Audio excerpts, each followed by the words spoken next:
Hello, everyone, and welcome to the Brian Mansell Show. As always, I'm your host, Brian Mansell, and I know this isn't the normal video we typically do here on the YouTube channel, but trust me, it's going to be great. The Offseason Audit series. This is part one of the very long series that will be going all the way into the NFL draft, covering all 32 teams and what they'll need to do to be competitive, at least to the playoffs next season. And today we're taking on the hardest task of them all, the New York Jets. And I know the New York Jets are not really a team that we want to go into and have hope for, but today I'm going to help you try to see for yourself that there is some kind of light here that the Jets can find at the end of the tunnel that may possibly get them to 9-8, 10-7. Well, we'll see if there's really a path. Typically, you would be thinking right now, this is going to be another 5-win team. They're going to struggle. They're going to have problems, and you're probably right. But I do think there is a little bit of hope here. And our goal here with the Offseason Audit series is to go through everything from the season results, a recap of the year involving coaching staff, offensive rankings, defensive rankings, advanced metrics, and try to pinpoint where the issues were and what they'll need to do if they want to improve this offseason. We'll also go through the contract situations, the financials of everything, the pending free agents, the free agents they should sign, who could be potential trade assets, who were the players to build around even, and then we're going to take a look at their draft capital and build an official mock draft. This way, by the end of this video, you will see exactly what my sample idea of a Jets offense and team could look like next year that can make them competitive, not only in their own division, but in the AFC as a whole. Let's take this moment to go and do a full recap of the New York Jets season. I know it's going to be painful, but bear with me.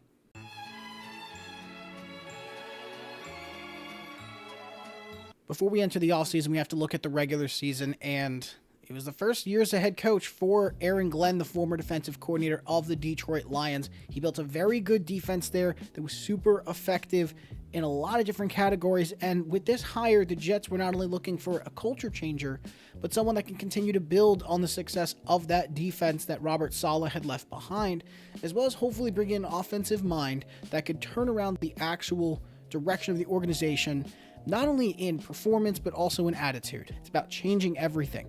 And Aaron Glenn came in here with the purpose to change everybody's attitude and thoughts about the New York Jets. And, well, you know the story. 3-14, last in the AFC East, and as the cherry on top, the second overall pick in the draft. Yeah, they were not good this year.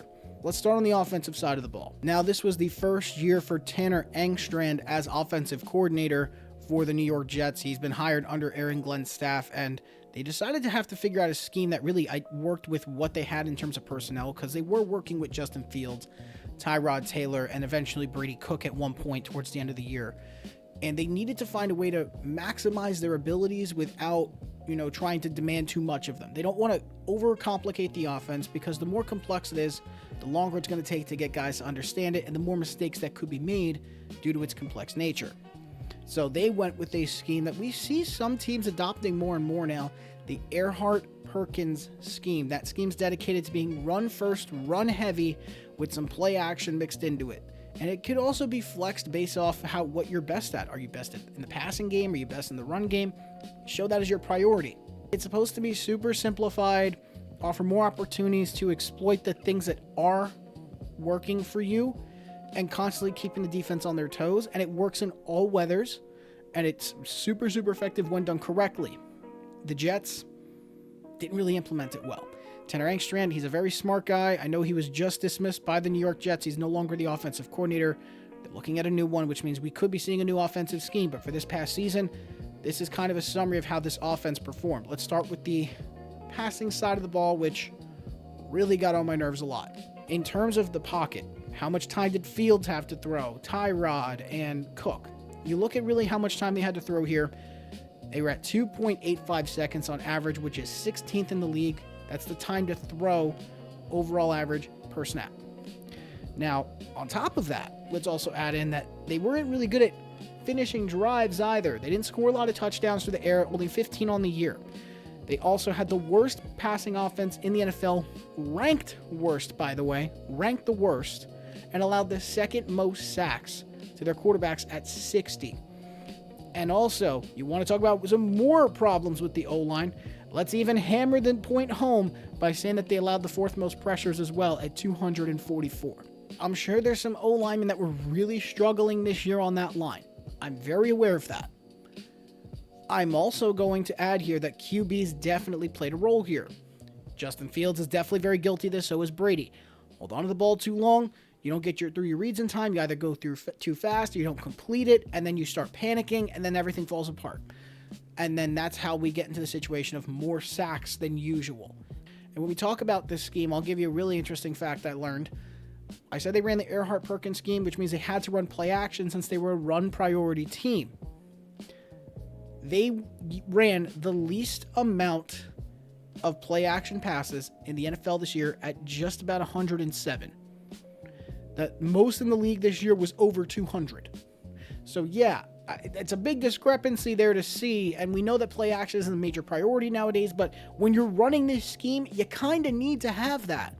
And that's why I said Engstrand's offense was not working. It didn't make sense in general. So we have to keep that in mind. So passing game, completely out the window. I know there was a lot of injuries. They got to figure that out too. The run game is very important here because Breece Hall leading the way, who's also now a free agent this offseason, he proved that he's still got a lot of gas in the tank. He could still be a huge impact guy for any team in the league. And I know it's funny we're wording it that way because he's only in his 4th year, 5th year in the league. He really hasn't been in the league that long. But we're talking about this as if he's about to fall off the face of the earth because he's completely forgotten about as a member of the Jets offense. He's completely overlooked in terms of impact and how good he was this year. In fact, they were the 10th ranked running offense, which told you that on the ground, they did a lot of great things. However, with the good comes the bad. And here are a couple bad things. They were 12th in stuff percentage. Stuff percentage shows how many times a run is stopped at the line or stuffed up and completely goes for no gain or just minimal yardage. They were at a 16.7%, 12th highest in the league. Not great. And then we continue on from that in terms of run success. The success percentage of the runs getting adequate yardage or more was at 20th in the league at 41%. We know that they weren't finding a lot of success, but yet they were the 10th running offense. That basically comes down to they were getting a lot of their yardage from good pre-planning. And some evidence to back that up here. Let's take a look at two numbers. First, the rushing yards before contact per attempt. They were first in the league. Breece Hall, on average, was just under 2 yards per carry before contact, which was the highest in the league. That's a very good thing. However, that's where the metric dies. Because after the pre-planning, which is why I'm saying the pre-plan works, what happens after you get through the initial plan? Now you got to figure it out on your own because you have to use your vision to adjust and get down the field. And you have to trust your blockers. The New York Jets, I said, had the highest rushing yards before contact per attempt in the league. Where did they rank about in after contact? Where did they rank in yak? I'll give you a minute. Just kidding. The answer is they ranked dead last. They were the worst team in the NFL this year after contact. Oh, great heavens! At just about 2.66 yards after contact per attempt. That means that your pre-planning worked to put him in the right area, but anything beyond that, he couldn't climb past the second level, which falls on maybe Breece making a couple bad reads at times, or it comes down also to your O-line not climbing correctly and setting proper blocks. Also, we know the tight ends didn't block well this year. I'm sure Jets fans know that. Mason Taylor had issues this year, the rookie, but he's a rookie, gets benefit of the doubt. And Jeremy Ruckert, who's been on the team for a while. These two tight ends who they trust a lot did not do a great job in blocking this year. The numbers don't support it. So that's unfortunate. And then finally, the worst metric of them all, they averaged 17.6 points per game, the fourth worst in the NFL. They couldn't finish drives. They couldn't put points on the board. Not good. This was a big problem, and that's what literally weighed the season down for the New York Jets. So that's the offensive side of things. A lot of problems there. What about the defensive side? I'm glad you asked, because we're going to talk about defensive right now. And there's a reason Steve Wilkes is not on this team anymore. So they ran with the base alignment at 4-3, which is pretty standard. But just like the rest of the league, The Jets are now leaning into the nickel personnel more often. They're using more nickel personnel than they are base. The league has changed to a nickel primary defense now. So they're running with 2 linebackers, 5 defensive backs, 4 on the line, or it'll be 3, 3, and 5. Either way, there's 5 defensive backs. Because on paper, this all looks great. And you had Quinnen at the time, and you had Sauce Gardner. What happens without them? This includes them, with them, and after them. Let's start with the run defense. We take the run defense here, 4th most rushing yards per game at 139.5. That means the tackles were not doing a good job sealing their gaps. Outside guys were not sealing the outside edges. These guys were crushing them constantly in the run game. Now, is it consistent runs? Is it more chunk runs that they were getting that were creating this high yardage? What was it specifically? Well, I'm glad you asked. They allowed 65 runs to go for 10 or more yards. That means chunk runs were happening very often against the New York Jets, which is why the numbers are so inflated. They could not seal gaps, and the blocking schemes were just finding ways to get guys easy running lanes, second level cleared out, so at least they can get up to the secondary and hopefully beat out a defensive back and just get down the field quick. That's what it kind of became for this Jets defense. They were getting manhandled at the line, which is not good. You have to dominate the trenches, not be dominated by the trenches. Like, that's just not, that can't happen. It's a huge issue. Despite the fact they let so many big runs happen, they allowed so many rushing yards, this is where I said that they weren't as bad as they seemed. It was more of the chunk plays were getting through. Their stuff percentage was 11th best in the league at 17.3%. That is a very good number. That's a sign to me that you are getting stops at the line. You are stopping runs short. That's a very good thing. You're stuffing the line. You're making sure nobody gets by, keeping it at minimal yardage. That's a very good thing. So that's one positive. So we know that they're getting majority of the time, a good amount of the time, we'll say, good amount of the time, they're stuffing the guys and they're not letting them get these big runs off. Going into the year, defense has a metric saying how many yards they're expected to give up throughout the year. The Jets had the 8th highest rushing yards over expected at plus 257. That's not good. That's not good. It is really, really bad, actually. Because when we look at that number, they are very much underperforming what was expected of them because they're supposed to be this really tough defense with a really good defensive-minded coach for another year, and they just haven't found that identity yet. They're still trying to figure out who they are because now they've lost their anchors. Now they need to find out who they truly are, and the only way to do that is through the offseason, through the draft, through free agency, and building a good core. They kind of don't have a core right now. That's what this offseason is going to be about, is building a young foundation to grow with. Stack percentage. Now, stack percentage is a little different. Stack percentage is how many guys they had in the box. So if you have a stacked box, you're at about 8 or more defenders in the box. The Jets were at 7th in the percentage that they used it at about 31.5%, which is amazing considering how many rushing yards they allowed. With the amount of runs they allowed, the amount of rushing yards they allowed, they put themselves in a terrible situation because they stacked the box more, which means that even with the stacked box, these guys were getting the runs off. That's terrifying to me. They struggled so much. The offenses noticed it, they attacked it, and they exploited it, and it made the Jets look even worse. So they got to fortify the trenches this offseason. Big deal. Get the D-line figured out. Reinforce the linebackers too. So we've talked a lot about the run defense being very bad this year, but surely maybe the pass coverage was better. And I mean, it depends on what you want to call better. Not even close to as good as last year.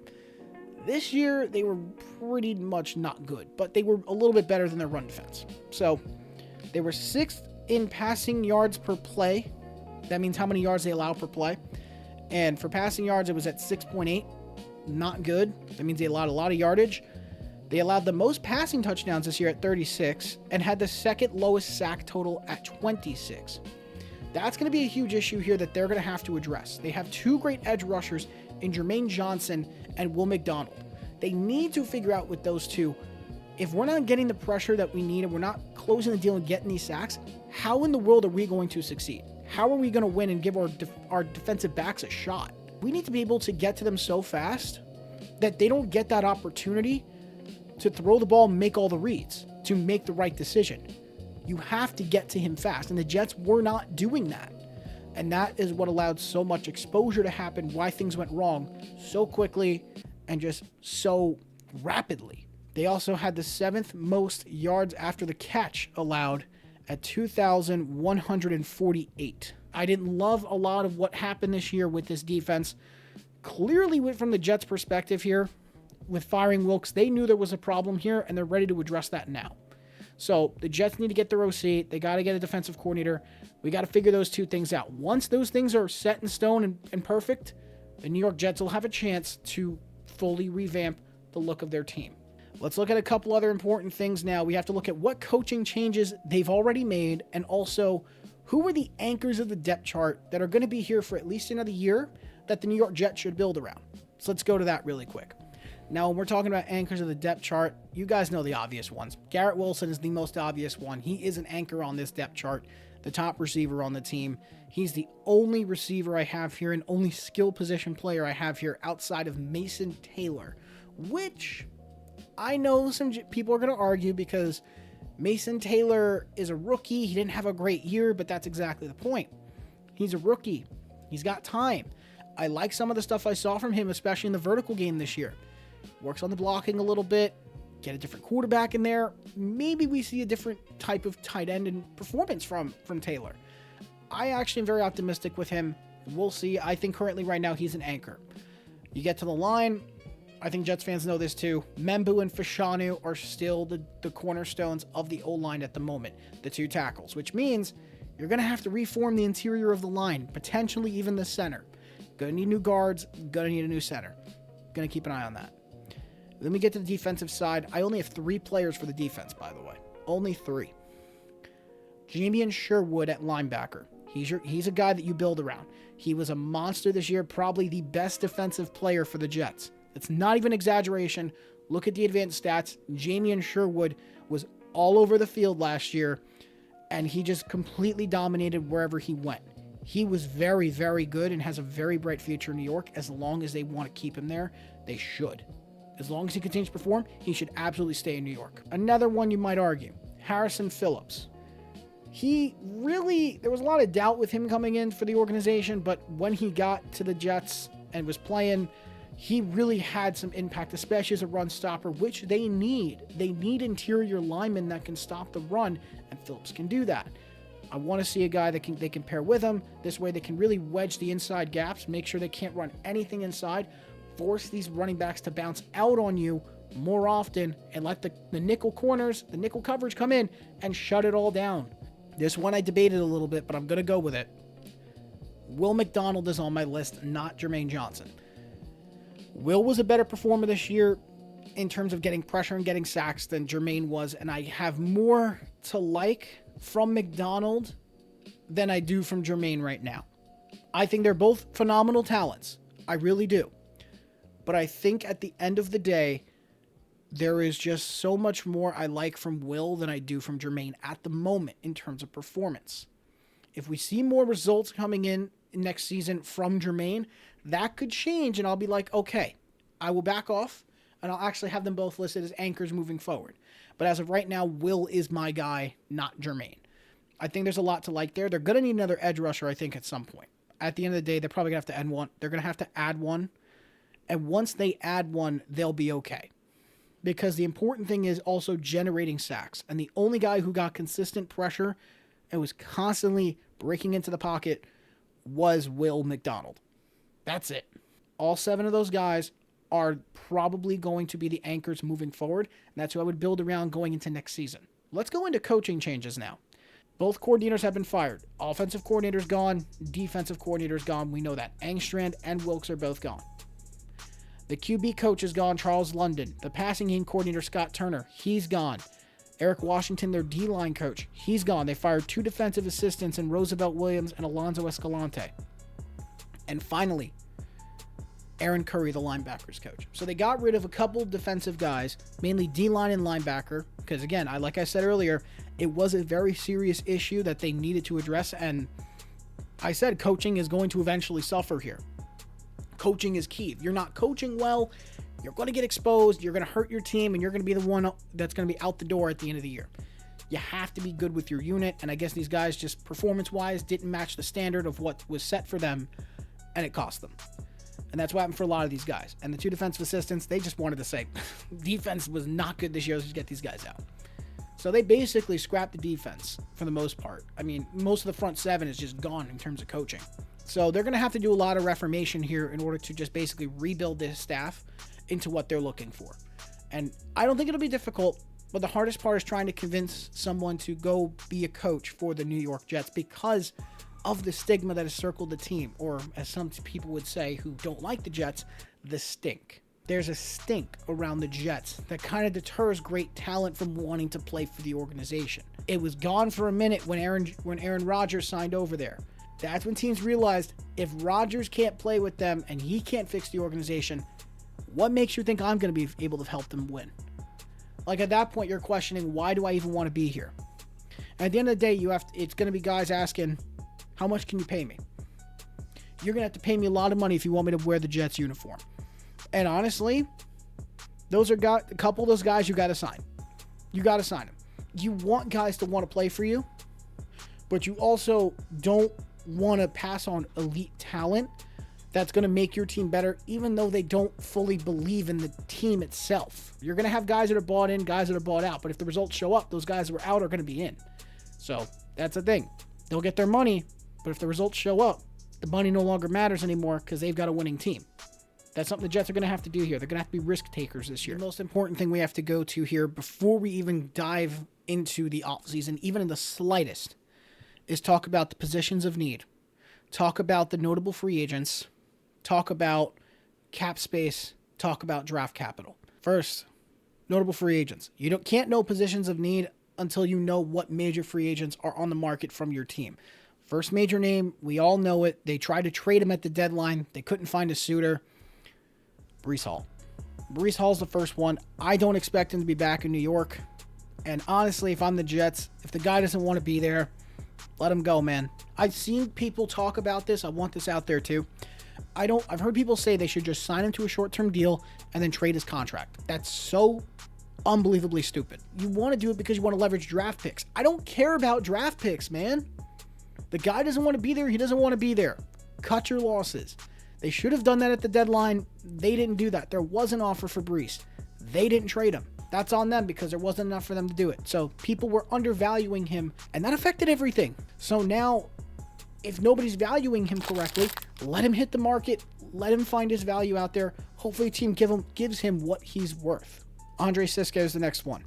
Safety for them, for the Jets. He really did have a decent year. He didn't have a great year. He was a run-stopping guy. He wasn't a great elite coverage guy that I would want out there all the time, running in deep coverage. Quincy Williams. I believe he's the brother or cousin of Quinnen Williams, who was traded to Dallas at the deadline. And I know he didn't take that news too well. So I don't expect Quincy back. We'll see where he ends up. Now, this is probably one of the very few guys on this list here that I think the Jets need to re-sign. Simpson was one of the best performing O-linemen on the team this year, the best performing interior lineman as well. They need to bring him back if they want a chance to have a more stout and solid O-line moving forward. It's one less position to have to worry about. You still need a guard, but at least you have one side figured out, and that's the important thing. Speaking of O-linemen, Elijah Vera Tucker, AVT. It's going to pain me to say it. They might have to let AVT walk. He had so much promise. I think he's still one of the best linemen in the league. Super underrated. Never gets enough credit. The injuries stack. And when the injuries start piling up, they start stacking up. It's going to start affecting performance, money, everything. And that's kind of what has happened here. It's nothing against the guy. I think he's incredibly talented. But at some point, if you're in the front office, you're saying here, I know you're a player that's worth a lot of money. But if you're not on the field, why do I pay you that money? And that's how the front office is going to look at this financially. This is not something that they're going to overlook because the Jets office does really care about the financials. They take it very seriously. So I really don't think they're going to end up giving AVT money, the money he wants, which sucks because, again, amazing talent. But he's probably going to be out the door here. Tony Adams, free safety for them. He was very good. He was very, very good for them. They get a little low deal on him. I think they should bring him back. Don't lowball the offer, obviously, but you don't want to. You should have a market high on what you should hit here. If he goes above the high mark you have, don't go for it. I think the two guys also you could potentially pay here. Michael Walker showed a lot of good things, or Michael Walker. He had a really good year for the most part. When he played, he was pretty solid. So I think they could give him some money here. I would consider it. And then same thing for Jawan Briggs. Once Quinnen was gone, Jawan got more reps, and he looked very good. I liked Jawan a lot. They should give him a little bit of money. I think he could be really good as a rotational guy on the line who could become an everyday starter if he develops correctly. I think he would be great. So those are the list of the free agents. So with that, we now ask ourselves, what are the positions of need? The Jets need quarterback, running back, a receiver to go alongside Garrett. They don't need a tight end, I think, right now. They're good with Mason. They do need a guard. I think they can hold off on a center just for one more year. Definitely need a D lineman. Got to get a guy that's a good run stop and D lineman, or someone who's balanced. I don't want an exclusive pass rushing defensive lineman. We need a guy who can either do both pretty well or is an exclusive run stopper. And then the rest of the defense, linebacker, corner, safety. They could use them everywhere. Everywhere. And it's mostly because of the free agents available. They've got some depth corners that are going to be free agents. They've got two starting safeties that are both going to be free agents. They got to fill out the secondary too. So they're going to be doing a lot of work. And lucky for the Jets, they have a lot of money to spend. A lot of money. $87.2 million to be exact. Fourth highest in the NFL. It's a very high cap space. A lot to like with that. There's a lot you can do with that. Obviously, if they want to spend a little more, they're going to have to trade some contracts. But I do like what they already have to work with. There's so much more you could do. So that's very good. They have 2 first-round picks. They've got 2 second-round picks. They don't have a third. They have a fourth. Then they have 2 fifths, 3 sixth-round picks, and they have 2 sevens. So they have a lot of capital to work with, especially in the early rounds, which is great. But it also could depend where the picks are located. If they're both late of the round, like late towards the end of everything, that's not very positive. I don't love that. So, I mean, it all depends. We got to see what the location is on all these picks. And I'm sure when we do the mock draft and we kind of settle out where this depth chart's going to look like, there could be some positives here. And we'll see exactly what they can do in the mock draft that really fits exactly what the team needs. Let's finally focus on how to rebuild the Jets, what you all have been waiting for. Let's rebuild the Jets. If we're going to rebuild the Jets, we first have to look at different contracts at each position that they could attack. They could do unique combinations that also could help fill out the money side of things. This way they have enough to spend and a little left over just to be able to sign their draft picks. Here's what we're working with. Starting in the QB spot. QB this year for free agents, not a great market. But there are a couple young guys with some upside that could develop into real good starters if they're in the right system. If you're going to continue to run the Earhart-Perkins system, there's only one QB I feel would be very good in it who's a free agent. Give me Malik Willis.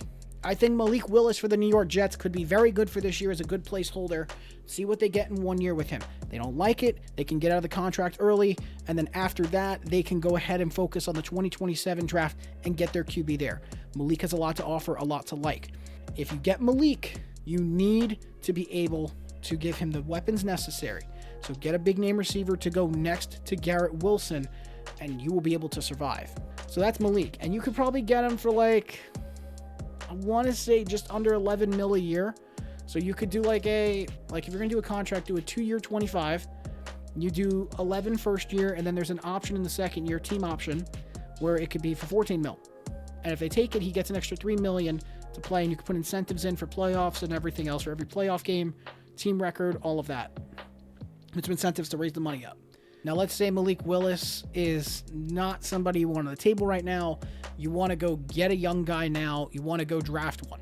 Fine. Re-sign Tyrod Taylor. Bring him back. Bring the vet back to the QB room. I think he'd be wanting to be back with New York anyway. Again, he's in his mid-30s. He knows the system. Get a guy with experience and knowledge. I think that would pay off in the end. So that's the QB situation. If you go running back, get Rico Dowdle. I like Rico Dowdle. Potentially as a big runner who could carry this team forward. I think because of how volatile the running back market is, it's got so many options this year. I don't think you need to draft one. I think you can sign one in free agency. If you're the Jets, I'd go Rico Dowdle as the cheaper option. You could go about $6.5 million. That's not terrible. Or you could go with Kenny Walker and go with the home run pick. Kenneth Walker is a free agent from Seattle. He's going to command a lot of money, especially after this Super Bowl run here that he's on. But if you can afford it, bring him in. That kid is a tough runner. He literally creates his own yardage. You want a guy that creates his own extra yardage. Get Kenny. If you can spend it and you can afford it, get Kenny. Only 2 guys I like in the receiver group that I think are worth paying for. If not, draft one. Rashid Shaheed, also Seattle. He's probably going to want about just a little over $14 million. That's a good option. I think you saw his speed. You see he's a good returner, good special teams guy.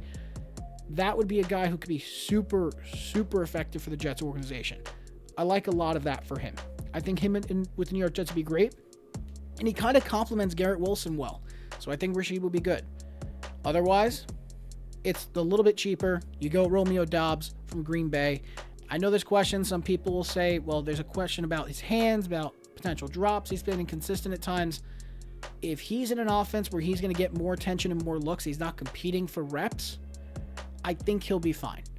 So if you go ahead and you bring him to the Jets, probably around $12 million, that would be pretty good. So like, let's say you go and you get Malik. You now have Malik Willis at quarterback. You've added Rico Dowdle to the backfield, and you have Rashid Shaheed as your outside receiver. So it's Garrett Wilson and Rashid Shaheed with Mason Taylor. In the backfield, you have Rico Dowdle. You just got to fill out the interior line.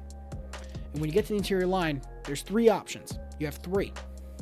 First one, re-sign John Simpson. I am on that train. Get John. Get John back. $6.5 million, don't care. Bring him back. He had a great year. Second option, you can't get him back. Brady Christensen from the Panthers. $3 million. He's going to be on the lower end of these things. He didn't have as many starting reps as a lot of other guys did, but when he was on the field, he was very good protecting Bryce Young, and I like him as a run blocker. He would be pretty good, I think, as a Jet. Most expensive option, if you can afford it, Dalton Risner.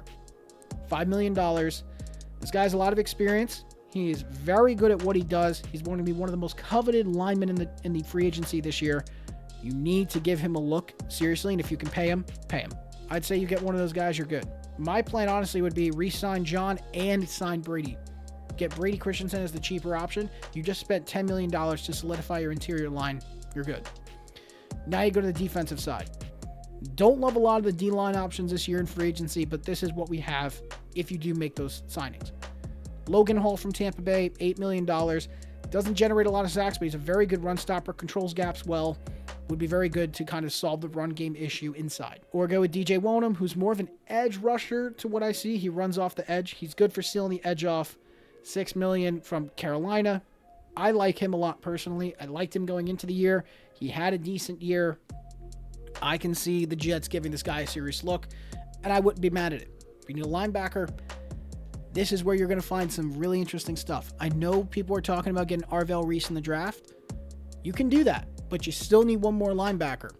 Anzalone for $7.5 million. You could do Alex Anzalone or Alex Singleton from the Broncos.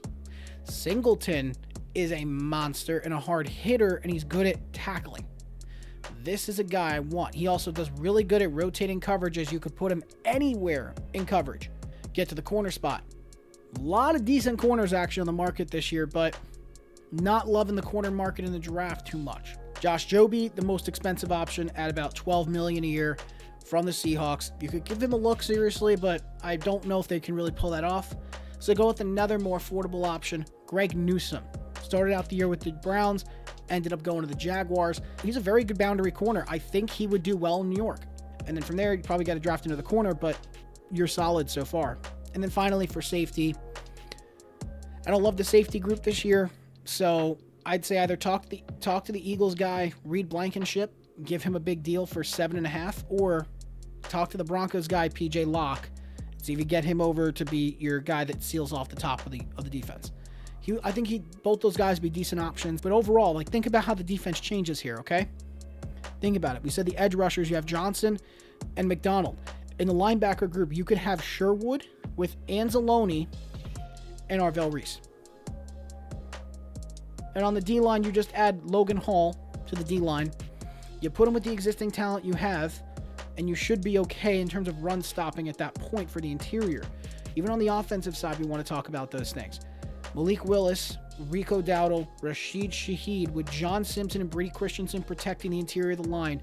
I think I like this a lot. And also keep in mind, Garrett Wilson would be playing with Rashid Shaheed, and they still have A.D. Mitchell.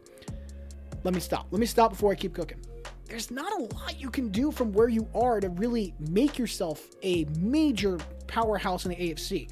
But if you're talking about just enough to sneak into the wild card, I think this is the best formula possible right now. This is like a 9-8 team to me. This is about 9-8, depending on how coaching does. This is 9-8. But to seal it off, there's only one thing you could do. Go to the draft. Let's get over to the draft network. Fixing the Jets in one draft, not an easy task, but it doesn't mean we're not going to try. So let's give it a best shot. Let's start here. First pick of the game here, second pick overall. I feel like the only option here for the Jets would be my dog, Arvell Reese. So I'm sticking with Reese at linebacker here. They have another pick here at about 116. We'll see how that goes. They might have an opportunity there. Now, they could go receiver or they could go quarterback. I think at this point, you don't want to go with Ty Simpson. We could save him for the second round. Right now, quarterback will be a problem. The guy I would have picked would have been Mekhi Lemon. But I don't see Lemon anymore, so Lemon's off the board. So we're going to go Denzel Boston here. So Boston's going to go to us here at pick 16. All right, we got the first pick of the second round. Not a lot of time here. Ty Simpson's still on the board. They need a QB. Let's go ahead and hit it. Give me Ty Simpson. Now, they still need a corner. They need interior D-line. That's a huge thing as well. If they were to try to fix this, I mean, I like D'Angelo Pons a lot, but where would he come up? With that long wait we have ahead after this, I feel like you want to grab the best talent that you're not going to see later on. I feel like interior D-line, you're going to find some good guys later on, right? I think you're going to find some decent players. So the main focus should be on getting a corner. If you're looking at the corner spot, I like Julian Neal, I like D'Angelo Pons. I think Pons would be really good for this unit. Give me D'Angelo Pons. I know it's really early for him, but I'm taking him. I really think he's going to be a star in this league. So we've already addressed the most important positions. We've got our QB. We've got our wide receiver that we needed, Denzel Boston. Big outside body. Love that. Grabbed a generational linebacker edge rusher in Arvell Reese. And we have a very good day one starting corner in D'Angelo Pons. Now we're in the fourth round at 403. There's some decent interior O-linemen and D-linemen here. Let's see how deep it gets with the interior O-linemen. I mean, there's not a lot. There's really not. I like the idea of Connor Lew. What does Rayshon Benny offer? Rayshon Benny keeps high pad level issues sometimes, limited pass rush repertoire. We don't need a pass rusher. We need a run stopper. If he can stop the run, he's my ad. So I'm going Rayshon Benny. They need an interior D lineman. They can attack the guard spot in the draft. I mean, in the free agency, they've got plenty of options available. They need D-line, though. They're going to stick with if they're going to stick with their 4-3 alignment, they really need to beef up the D-line, the interior guys. We get 2 picks here late in the 5th round. Let's use them to our advantage. Look at interior O-line. We just got to go for guys that are going to be strong. Alex Harkey, what does he offer? He's a tackle that can play guard. Good athlete, great power, weapon in space, physical. Doesn't get a lot of leverage. Struggles with leverage. Hands can be late. Tight gate, limited range and pass protection. Okay, not great. Tough spots here. Let's look at running back really fast. Give me Jamal Haynes. Need a running back. All right, now we go to the interior O-line and linebacker spot. Back here. I'm going to take DJ Campbell from Trey Zune. Give me Trey Zune from Texas A&M. Guy can play tackle or interior O-line. That could technically work as well. A guy that's got that kind of flexibility, that could work. All right, we're at 613 now, and we have most of our major spots filled. Let's keep looking. We probably could use a top talent, so let's go with the tight end here. I mean, Marlon Klein would be pretty good. If not him, though, I like the idea of going with another corner, but I don't think there's really any major ones left over at this point. Probably going to stick with the tight end group. 25 seconds. Marlon Klein might be I think he'll be pretty good. Let's just take Marlon Klein from Michigan. So we got 2 Michigan guys we've drafted now in this draft class. Let's see what we got left. All right, 27th pick in the 6th round. I mean, there's so much here. They're going to need another receiver at some point. Let's see what they like about Colin Lacey from Louisville. Not a big dude, super role specific. Okay, not great. Not a great measurement from him. Not great against press because of his lean frame, but he's very role specific. He's big for straight line speed, lateral agility. He'll just be a vertical field stretcher. They couldn't use a home run guy, though. They could use a home run guy. So give me Harrison Wallace. They need a home run guy. And then let's go ahead and beef out the linebacker spot. I think they do need to add one at this point. Give me Kendall Daniels from Oklahoma. And then finally, let's add a corner to really seal the deal here. Gosh, these are guys from smaller schools too. Smaller FBS schools. I don't like the corner stuff. Let me see the safeties. Bud Clark is not a bad option from TCU. But just reading all the way around, we just need somebody to fill some areas. So I think if we're going to play it smart, I think another interior O-lineman would be okay. Give me Bo Stevens from Iowa. I think he would be okay. We have one more pick. Okay. And this is difficult in every way. I mentioned him before earlier. I would say Adam Randall would be pretty solid for this. He's super role specific. He kind of fit exactly what the Jets kind of run on the ground. I think he'd be a decent complement. And this is our final team. After the draft, chat, we have picked Arvell Reese to be our generational linebacker edge guy. At the 16th pick, the Jets went with Denzel Boston, wide receiver from Washington. They need a big body receiver to go alongside Garrett Wilson. Two outside guys that can dominate. I think the two of them together is a great combination. Second round, opening pick of the round, it had to be Ty Simpson. It had to be. They needed a quarterback. He's a development guy. Yeah, I know, but if you bring in a veteran guy like Tyrod, make him play a year, have Ty kind of be the backup here, maybe he has a chance to learn and take over the following year. In the 12th pick in the second round, D'Angelo Ponce. It's a big reach for a corner, but I think based off where they are projected in the picks, since they don't have a third round pick, getting the corner now, a big name corner, that would be a huge thing for them. Fourth round, they have Rayshon Benny. They need an interior D lineman because their run game's been struggling. I feel like that kind of fits exactly the identity they're looking for. He fits it. Then you have the fifth round. They had two picks in the fifth, 37th pick and the 40th and the fifth. So towards the end of the fifth round.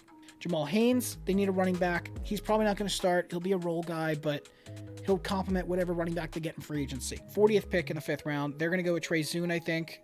Guy can play tackle, can play interior O-line. He can swing to guard. I think they can convert him, and that would be pretty good for them. 3 picks in the sixth. Marlon Klein, tight end from Michigan. That's a big name. So he's probably going to be more of a blocker for them, but they need more blocking tight ends. He'd be good for that. Harrison Wallace, we took at 27 in the 6th round. He wide receiver from Ole Miss. Not a great name, like in terms of flexibility and like variety and how he can be used, but he has a really good straight line speed, can burn you vertically, and if you want big plays downfield to take like the top off of defense, this guy has that potential. And then at the 30th pick of the 6th, the last one in the 6th round, Kendall Daniels, linebacker, Oklahoma. Got to add another linebacker in there to fill out. He's a decent tackler. Coverage is really the only question for him, but this is not a bad pick. Then you get to the 7th round. Second pick in the 7th, Bo Stevens. This is just kind of find a needle in a haystack. Bo Stevens, interior O-line, Iowa. I like that idea there. Get another insurance guy to play on the interior O-line. And then one more running back. Adam Randall, 26th pick in the 7th.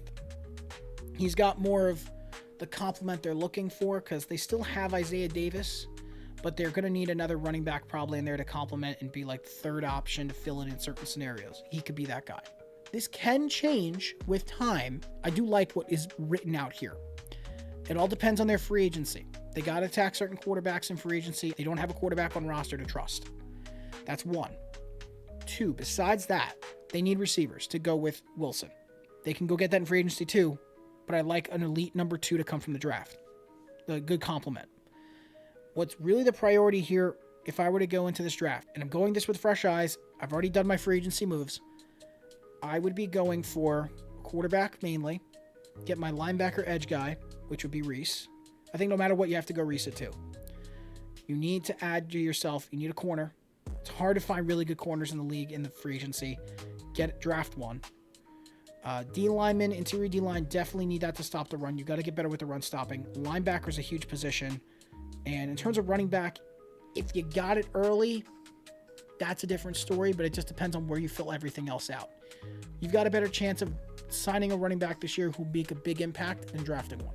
This year you do. There's a lot that the Jets could do. I think based off where they're picking and how things are structured, they're going to have to make trades. They're going to have to trade at least on draft day to move up higher because I think this massive gap in the 5th round is going to destroy them. They really need to fill that 5th round out and get higher up. Whether it's going to be late in the 4th, they get a pick, or early in the 5th, they just got to move up. They have to. just to kind of fill out and get more top-end talent rather than late, riskier talent. So I could definitely see Mogi trying to pull some of those things off. The GM's going to make some moves. But with what they have at the moment, this wouldn't be bad for them. A couple risks to take here who could pay off. But that's kind of what you need if you want to become a playoff team. You got to take risks. Take your shots on guys that other teams overlook. If we didn't do that, we wouldn't have a Brock Purdy or Tom Brady. You also wouldn't have had a Puka Nacua who got drafted in like the 5th round. You take risks on guys, they pay off. That's how it works. Sometimes they do, sometimes they don't. And that's that. For the Jets, this is the best case scenario with some risky picks toward the end to kind of see what hits and could pay off for you in the long run.